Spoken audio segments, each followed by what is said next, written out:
Bienvenue à Histoire de pardon. Mon nom est MC Lessard. Je suis coach de développement personnel et conférencière sur la souveraineté féminine. À chaque épisode, je mets en lumière le parcours de pardon d'une sœur d'âme.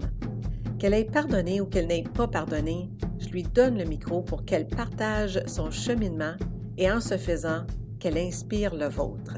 Alors, je vous souhaite une bonne écoute et une bonne réflexion. À bientôt!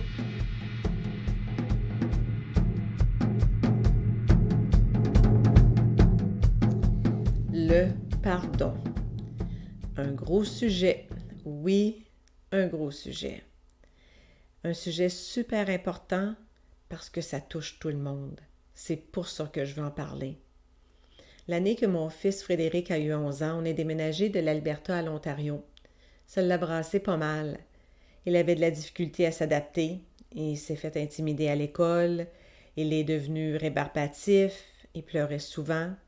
Mon plus jeune Jean-Christophe, lui, avait 10 ans, puis il a aussi eu à s'adapter, mais ça se passait quand même mieux pour lui. Éventuellement, on a réalisé que Fred faisait une dépression.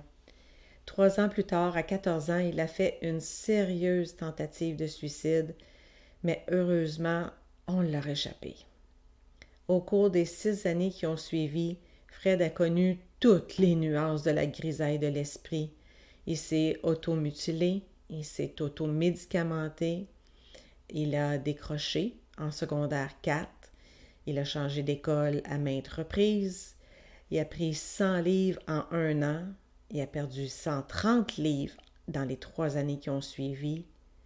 Notre Fred s'effritait devant nos yeux, c'était l'enfer.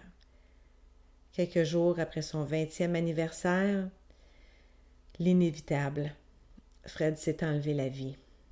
Pourquoi je vous raconte tout ça? Bien, parce que le départ hâtif et tragique de Fred m'a fait damner la vie, ou Dieu, si vous voulez l'appeler ainsi. Moi, je pratique aucune religion, mais je crois quand même à une source créatrice que j'appelle la vie, avec un grand V, ou source, ou univers. Mais après avoir témoigné de la souffrance profonde de mon fils pendant 9 ans, j'en voulais tellement à cette force invisible qui était supposément bienveillante. Mais ça se pouvait pas. Je me suis sentie trahie par la vie. J'avais de la colère en moi, du ressentiment. Moi puis mon mari, on avait créé un nid familial rempli d'amour pourtant, rempli de légèreté, de bons moments en famille, entre amis. On n'avait pas de problème. On vivait vraiment une superbe vie de famille. Alors pourquoi que je me retrouvais avec un enfant en dépression majeure chronique? J'avais fait tous les bons choix pour ma famille, puis ça comptait pas ça aux yeux de l'univers.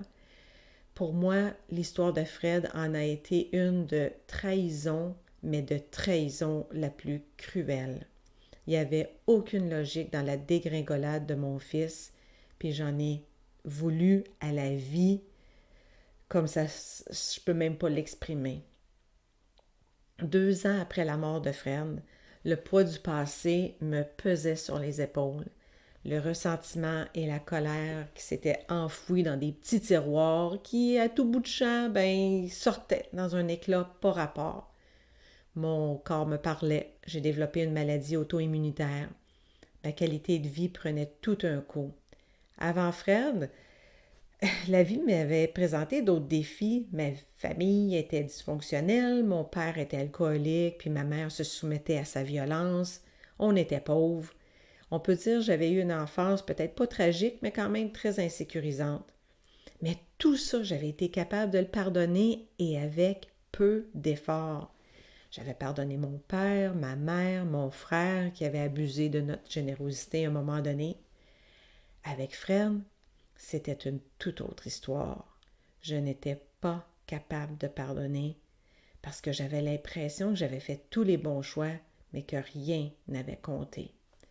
Puis en retour, évidemment, la vie m'avait trahi. Et puisque pour l'humain, une trahison, c'est une injustice, la colère s'est accumulée en moi, puis le ressentiment s'est rajouté au bagage émotionnel. De là, évidemment, le sentiment de lourdeur qui devenait de plus en plus insupportable. Après avoir accompagné Fred aux enfers, j'avais plus d'énergie pour entretenir ni la colère, ni de ressentiment. Et sans le décider, consciemment, j'ai entamé un processus de pardon. J'avais aucune méthode, aucun guide. J'y allais à tâtons. J'ai développé mon intuition. J'écoutais mon cœur, mon corps, moins ma tête, encore moins mon ego. Je pense que le fait que j'aimais tant la vie, je ne pouvais pas continuer à lui en vouloir. C'était complètement incohérent et j'avais un grand besoin de cohérence. Je voulais vivre dans la joie, la légèreté, la paix intérieure. Aujourd'hui, ça fait 7 ans depuis que notre Fred est parti et 5 ans depuis que j'ai frappé mon nœud, que j'ai été appelée au pardon, si on peut dire.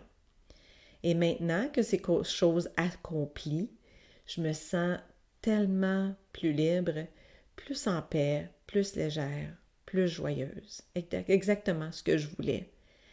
J'ai aussi plus de clarté par rapport à ce que je veux, puis qu'est-ce que je veux plus dans ma vie, autant sur le plan personnel que professionnel.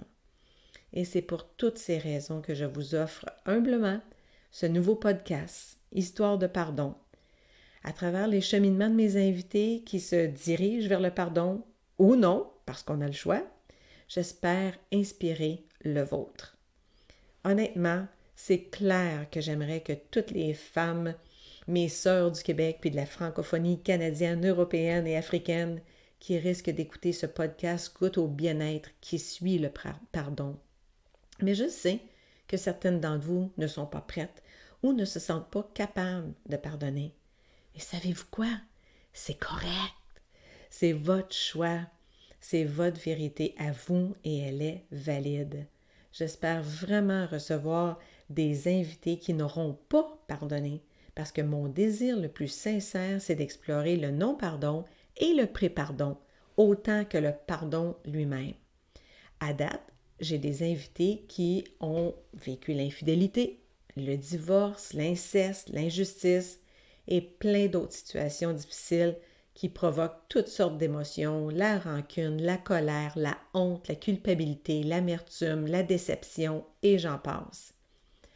J'aimerais mieux qu'on ne soit pas obligé de vivre ces situations. Mais puisque l'adversité, c'est une partie intégrante de l'expérience humaine, eh bien, on va les vivre de toute façon. Alors, moi, je veux vous aider, je veux vous outiller pour libérer ce fardeau émotionnel du passé, en plus de vous rappeler que vous n'êtes pas seul. Je m'appelle Marie-Claude Lessard, mais mes amis m'appellent souvent MC. Je suis coach de développement personnel et praticienne de programmation neurolinguistique et ma passion, c'est d'outiller les femmes à reprendre leur pouvoir par le biais du pardon et de l'acceptation. Je suis heureuse d'animer Histoire de pardon et j'ai bien hâte de vous y accueillir. À bientôt!